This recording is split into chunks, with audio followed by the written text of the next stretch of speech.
마트에서 우유를 고를 때 우리는 습관적으로 유통기한을 확인합니다. 날짜가 하루만 지나도 상한 음식 취급하며 가차없이 버립니다.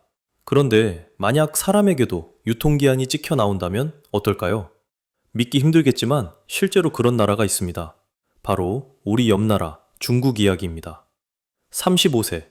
한국이나 서구 사회에서는 이제 막 경력을 쌓고 인생의 전성기를 맞이할 나이입니다. 하지만 지금 중국에서 이 숫자는 사회적 사망 선고와 다름없습니다. 아무리 명문대를 나오고 스펙이 화려해도 35이라는 숫자가 찍히는 순간 기업은 그를 폐기물 취급합니다. 오늘 여러분께 들려드릴 이야기는 지루한 인구 통계나 뻔한 경제 위기론이 아닙니다. 국가가 정한 시스템이 어떻게 개인의 존엄을 짓밟고 결국 스스로를 파멸로 몰고 가는지에 대한 충격적인 보고서입니다. 중국의 인구 붕괴를 알리는 0.6명이라는 합계 출산율. 이 숫자는 단순한 통계가 아닙니다. 나를 지켜주지 않는 국가에 대해 청년들이 던지는 소리 없는 비명이자 복수입니다. 당신이 지금 30대라면 오늘 이 영상을 끝까지 주목해 주십시오. 이것은 단순한 남의 나라 비극이 아니라 어쩌면 우리 미래가 될지도 모르는 가장 섬뜩한 예고편이기 때문입니다. 중국 직장인들 사이에서 가장 공포스러운 괴담이 뭔지 아십니까? 귀신 이야기가 아닙니다. 바로 35세의 저주라는 사회적 불문율입니다. 한국이나 일본, 심지어 서구권 국가에서 35세는 실무 능력과 경험이 가장 무르익어 팀장급 리더로 성장할 황금기입니다. 하지만 중국에서 이 나이는 유통기한이 끝난 폐기물 취급을 받습니다. 과장이 아닙니다. 알리바바나 텐센트 같은 세계적인 빅테크 기업들의 채용 공고를 보면 충격적인 문구가 버젓이 적혀 있습니다. 35세 이하 지원 가능. 이 한 줄이 의미하는 바는 명확합니다. 35이 넘으면 신입은커녕 경력직 이직조차 불가능하며 현재 다니는 회사에서도 해고 1순위라는 뜻입니다.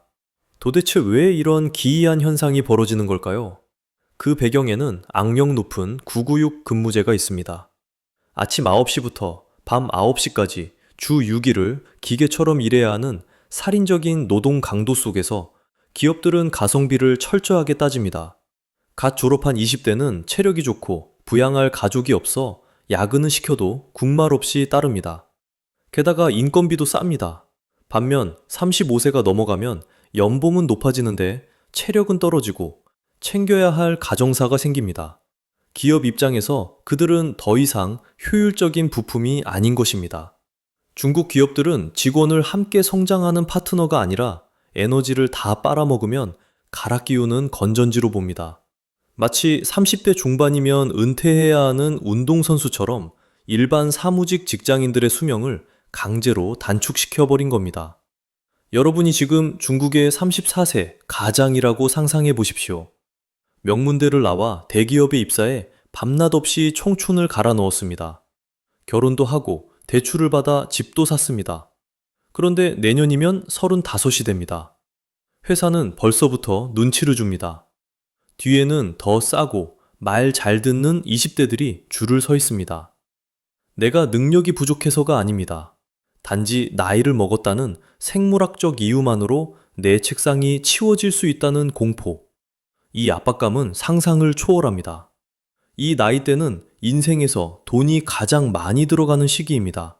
아이 학비, 부모님 병원비, 주택담보대출 이자까지 숨만 쉬어도 돈이 나갑니다. 그런데 바로 이때 사회적 사형 선고가 내려집니다. 여기서 밀려나면 재취업은 불가능하고 남은 길은 배달 라이더나 일용직뿐입니다. 내가 낳은 아이가 나에게 기쁨이 아니라 내가 해고당했을 때 나를 옥죄는 족쇄가 되는 현실. 이런 살벌한 정글에서 누가 감히 아이를 낳고 미래를 꿈꾸겠습니까? 시진핑 주석은 인구가 국력이라며 출산을 장려하지만 정작 중국의 기업들은 아이를 키워야 할 부모들을 거리로 내몰고 있습니다. 국가는 낳으라 하고 기업은 자르는 이 거대한 모순. 과연 벼랑 끝에 몰린 중국의 청년들은 이 부조리에 어떻게 대응했을까요? 그들은 싸우는 대신 아주 충격적인 방식을 선택했습니다. 국가가 나를 지켜주지 않는다면 개인이 할 수 있는 최대의 복수는 무엇일까요? 폭동일까요? 아닙니다. 바로 아무것도 하지 않는 것입니다. 중국 청년들은 거리로 뛰쳐나와 화염병을 던지는 대신 침대에 눕는 것을 택했습니다. 바로 탕핑입니다. 바닥에 평평하게 눕는다는 뜻이죠. 연애, 결혼, 출산, 내 집 마련을 포기하고 최소한의 생존만 유지하겠다는 것입니다. 기성세대는 이를 두고 요즘 애들은 끈기가 없다며 혀를 찹니다. 하지만 천만의 말씀입니다. 이것은 게으름이 아니라 생존 전략이자 가장 지능적인 파업입니다. 정부와 기업은 노력하면 성공한다고 끊임없이 가스라이팅을 합니다. 하지만 청년들은 이미 35세의 저주를 목격했습니다. 어차피 내 청춘을 바쳐서 뼈 빠지게 일해봤자 남는 건 병든 몸과 35살의 해고 통지서뿐이다. 이 사실을 깨달은 순간 그들은 자본주의의 부품이 되기를 거부하고 소비와 생산을 중단함으로써 시스템의 숨통을 조이기 시작한 것입니다. 이 저항 정신을 가장 적나라하게 보여주는 사건이 있었습니다. 코로나 봉쇄 당시 방역 요원이 통제에 따르지 않는 한 청년에게 이렇게 협박했습니다. 계속 반항하면 당신 자식, 손자까지 3대에 걸쳐 불이익을 주겠다. 그때 청년이 무심하게 대답한 한마디가 중국 전역을 뒤흔들었습니다. 미안하지만 우리는 마지막 세대입니다. 이 말이 주는 울림은 실로 엄청납니다. 당신들이 만든 이 지옥 같은 시스템을 내 대에서 끝내버리겠다. 내 유전자를 인질로 잡을 생각하지 마라. 이것은 국가를 향한 가장 처절하고 슬픈 복수 선언이었습니다. 최근에는 이 절망이 전업자녀, 풀타임 칠드런라는 기괴한 신조어까지 만들어냈습니다. 멀쩡한 대학을 나온 30대 자녀가 취업을 포기하고 부모 집에 얹혀 살며 집안일을 하는 대가로 월급을 받는 현상입니다. 이를 단순히 캥거루족이라 비난할 수 있을까요? 밖에서는 35세가 넘었다고 혹은 경력이 없다고 내쳐지니 유일하게 나를 사람 취급해주는 부모의 품으로 도망친 것입니다. 사회라는 정글이 얼마나 가혹하면 다 큰 어른들이 다시 아이가 되기를 선택했겠습니까? 국가를 돌리는 연료인 청년들이 스스로 연소를 거부하고 드러누웠습니다. 엔진이 꺼질 위기에 처하자 다급해진 것은 중국 공산당입니다. 인구가 줄면 권력도 무너지기 때문이죠. 그래서 그들은 상식을 파괴하는, 아니 차라리 코미디에 가까운 황당한 정책들을 쏟아내기 시작합니다. 발등에 불이 떨어진 중국 정부의 대응은 어떨까요? 한마디로 요약하면 코미디가 따로 없습니다.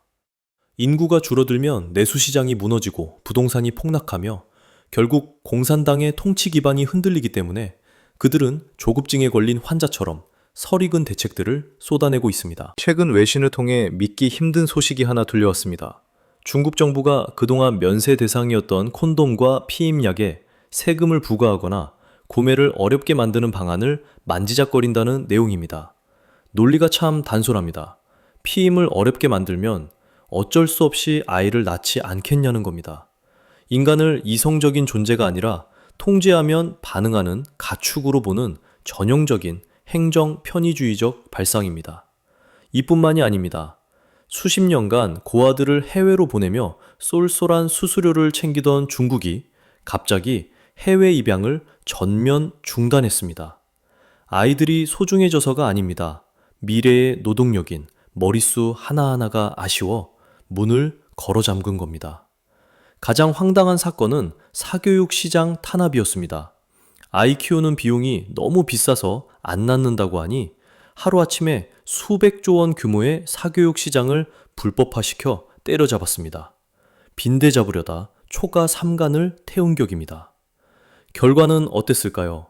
사교육비가 줄기는커녕 음지로 숨어들어 가격은 더 치솟았고 관련 종사자 수십만 명이 하루아침에 실업자가 되어 경제에 충격만 더했습니다.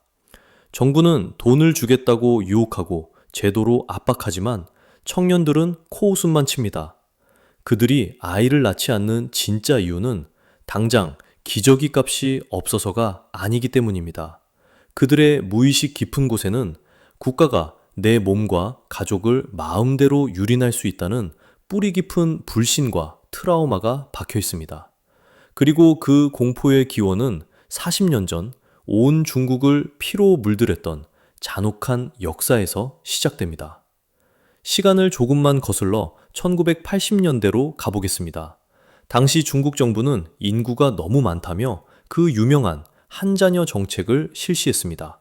그때 내걸었던 구호가 얼마나 살벌했는지 아십니까? 무덤 하나를 늘릴지언정 인구 한 명을 늘리지 않겠다. 이것은 단순한 협박이 아니었습니다. 실제로 당시 시골 마을에서는 임신 7개월 차 임산부의 집에 공안들이 들이닥쳐 지붕을 뜯어내고 가축을 끌고 갔습니다. 강제 낙태는 예사였고 초과 출산을 한 가족은 사회적으로 매장당했습니다. 사람을 사람이 아니라 통제해야 할 숫자로만 봤던 야만의 시대였습니다. 그렇게 태어나지 못한 수천만 명 아이들의 피 위에 지금의 중국 경제가 세워졌다고 해도 과언이 아닙니다. 그런데 역사의 아이러니가 여기서 폭발합니다. 그렇게 사람을 죽여가며 인구를 줄이던 공산당이 이제는 제발 아이 좀 낳아달라고 국민들에게 빌고 있습니다.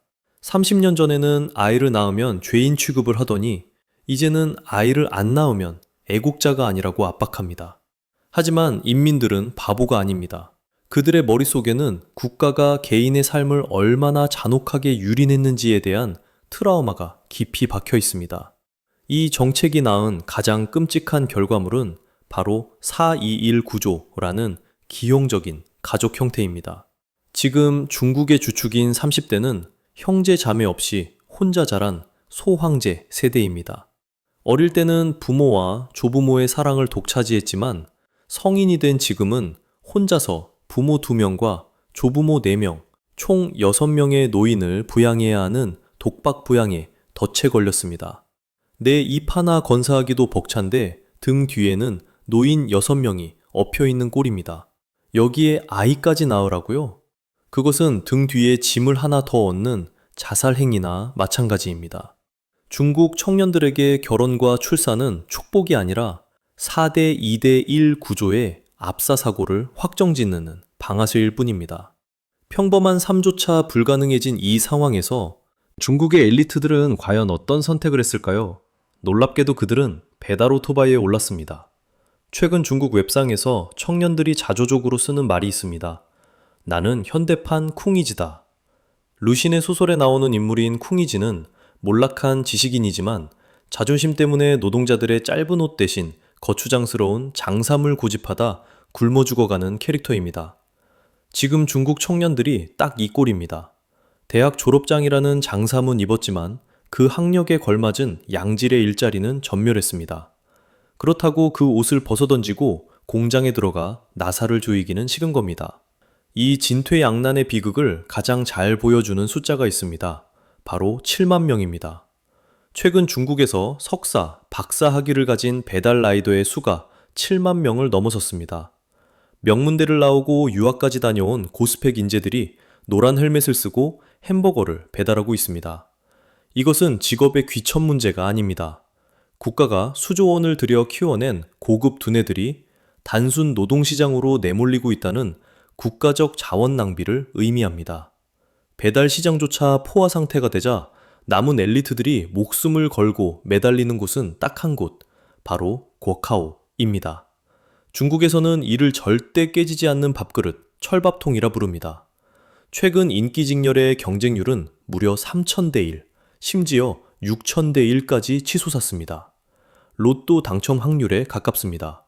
칭화대, 베이징대를 나온 천재들이 국가 발전을 위한 기술을 개발하거나 창업을 하는 게 아니라 공산당 말단 사무실에서 서류 도장 찍는 일을 하기 위해 청춘을 바치고 있습니다. 혁신의 아이콘이었던 마윈이 하루아침에 사라지는 걸 본 청년들은 깨달은 겁니다.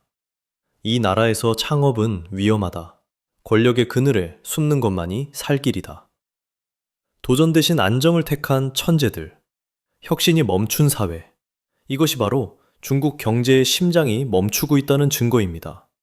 상황이 이런데도 일부 전문가들은 중국이 일본의 잃어버린 30년을 따라갈 것이라 분석합니다. 하지만 죄송합니다만 그 분석은 틀렸습니다. 중국은 일본보다 훨씬 더 끔찍한 길을 걷게 될 겁니다. 왜냐하면 일본에게는 있었지만 지금 중국에게는 없는 결정적인 한 가지가 있기 때문입니다. 경제학에는 루이스 전환점이라는 개념이 있습니다. 농촌의 잉여 노동력이 고갈되면서 임금이 급등하고 고성장이 멈추는 시점을 말하는데 중국은 이미 이 지점을 지났습니다. 하지만 진짜 문제는 따로 있습니다. 바로 부자가 되기도 전에 늙어버렸다는 사실입니다. 이웃나라 일본을 한번 볼까요? 일본도 고령화로 잃어버린 30년을 겪었습니다. 하지만 일본은 적어도 국민소득이 4만 달러를 넘긴 이미 부자가 된 상태에서 늙기 시작했습니다. 곳간에 쌓아둔 돈이 있고 연금 시스템이 탄탄하니 그나마 버틸 체력이 있었다는 얘기입니다. 그런데 중국은 어떻습니까? 중국의 1인당 GDP는 이제 겨우 1만 2천 달러 수준입니다. 여전히 중진국 함정에 빠져 있습니다. 선진국 문턱은 밟아보지도 못했는데 몸은 이미 80대 노인이 되어버린 꼴입니다. 이를 두고 인구학자들은 인류 역사상 가장 거대한 규모의 노인 빈곤층이 탄생할 것이라고 경고합니다. 중국의 자랑이었던 세계의 공장 타이틀도 이제는 옛말입니다. 인건비는 이미 동남아보다 비싸졌고 공장에서 일할 젊은 노동자는 눈을 씻고 찾아도 없습니다. 애플이나 삼성 같은 글로벌 기업들이 왜 중국을 떠나 인도나 베트남으로 공장을 옮기겠습니까? 미중 갈등 때문만은 아닙니다. 근본적으로 중국에는 더 이상 싸고 젊은 노동력이 없기 때문입니다. 공장이 떠나면 일자리가 줄고, 일자리가 줄면 소득이 줄고, 소득이 줄면 아이를 더 안 낳는 악순환의 고리. 중국은 지금 이 죽음의 나선형 구조에 완벽하게 갇혀버렸습니다. 중국 정부는 AI와 로봇으로 노동력을 대체하면 된다고 큰소리칩니다. 하지만 로봇이 물건을 만들 수는 있어도 그 물건을 사줄 수는 없습니다. 소비할 인구가 사라진 시장은 죽은 시장입니다. 내수 시장을 키워 미국을 넘어서겠다던 중국몽은 말 그대로 꿈으로 끝날 공산이 커졌습니다. 그렇다면 과연 이 추세가 계속될 경우 2050년 중국은 어떤 모습일까요? 상상조차 하기 싫은 미래가 기다리고 있습니다. 지금 추세대로라면 이번 세기 말 중국 인구는 현재의 절반 수준인 5억 명대로 급감하게 됩니다. 무려 7억 명, 인류 역사상 유례없는 숫자가 증발하는 것입니다. 더 끔찍한 건 남은 5억 명 중 절반 이상이 노인이라는 사실입니다. 상상해 보십시오. 화려한 마천루가 즐비한 상하이와 베이징의 밤거리. 하지만 그 불빛의 절반이 꺼져 있습니다. 사람이 살지 않는 아파트, 아이들의 웃음소리가 사라진 놀이터, 학생이 없어 폐교된 대학들이 흉물처럼 방치된 유령 도시의 풍경. 이것이 바로 중국이 마주할 확정된 미래입니다. 경제 시스템은 어떻게 될까요? 일할 사람은 없는데 부양해야 할 노인만 가득한 나라에서 연금 제도는 붕괴할 수밖에 없습니다. 청년 한 명이 노인 두세 명을 먹여 살려야 하는 상황에서 과연 어떤 청년이 성실하게 세금을 내고 싶어 할까요? 결국 국가는 복지를 줄일 것이고 노인들은 빈곤 속에서 고독 쌓는 비극이 일상화될 것입니다. 중국 공산당이 그토록 자랑하던 거대한 시장과 국력은 인구 소멸이라는 쓰나미 앞에서 모래성처럼 무너져 내리고 있습니다. 자, 이제 결론을 내려보겠습니다. 중국의 출산율 0.6명 쇼크와 35세의 저주는 단순한 경제 문제가 아닙니다. 그것은 시스템이 인간을 도구로 취급할 때 어떤 재앙이 닥치는지를 보여주는 역사적인 증거입니다. 전체주의 시스템이 인간의 욕망을 억누르고 채찍질하여 겉보기에 화려한 성장을 만들어냈을지는 몰라도 결국 그 시스템이 인간의 가장 기본적인 재생산 본능마저 거세해버렸습니다. 중국 청년들의 탕핑과 비혼 선언은 게으름이 아닙니다. 나를 존중하지 않는 세상에 내 아이를 바치지 않겠다는 인간으로서의 마지막 자존심이자 저항입니다. 우리는 흔히 중국이 미국을 제치고 세계 1위가 될까봐 두려워했습니다. 하지만 이제는 다른 의미의 두려움을 가져야 합니다. 거대한 덩치의 이웃나라가 내부에서부터 무너져 내릴 때 취게 될 파편들이 우리 경제에 어떤 충격을 줄지 대비해야 할 때입니다. 물론 한국의 상황도 녹록지는 않습니다. 우리 역시 저출산이라는 같은 병을 앓고 있고 부동산 문제나 입시 경쟁 또한 치열합니다. 하지만 적어도 우리는 35세가 되었다고 국가와 기업이 대놓고 사람을 폐기물 취급하는 야만의 사회는 아닙니다. 문제를 문제라고 말할 수 있는 자유가 있고 시스템을 고칠 수 있는 기회가 열려 있습니다. 중국의 몰락을 보며 단순히 비웃고 넘어갈 것이 아니라 반면교사로 삼아야 할 점은 명확합니다. 사람을 숫자로 보는 사회, 효율성에 매몰되어 개인의 행복을 지우는 국가는 반드시 소멸한다는 진리입니다. 오늘 영상이 여러분께 중국이라는 나라를 이해하는 새로운 통찰이 되었기를 바랍니다. 사람을 쓰고 버리는 소모품 취급하는 중국의 35세 정년 문화, 여러분은 어떻게 생각하십니까? 댓글로 여러분의 날카로운 의견을 남겨주세요. 저는 더 깊이 있는 경제 이야기로 다음 시간에 찾아오겠습니다.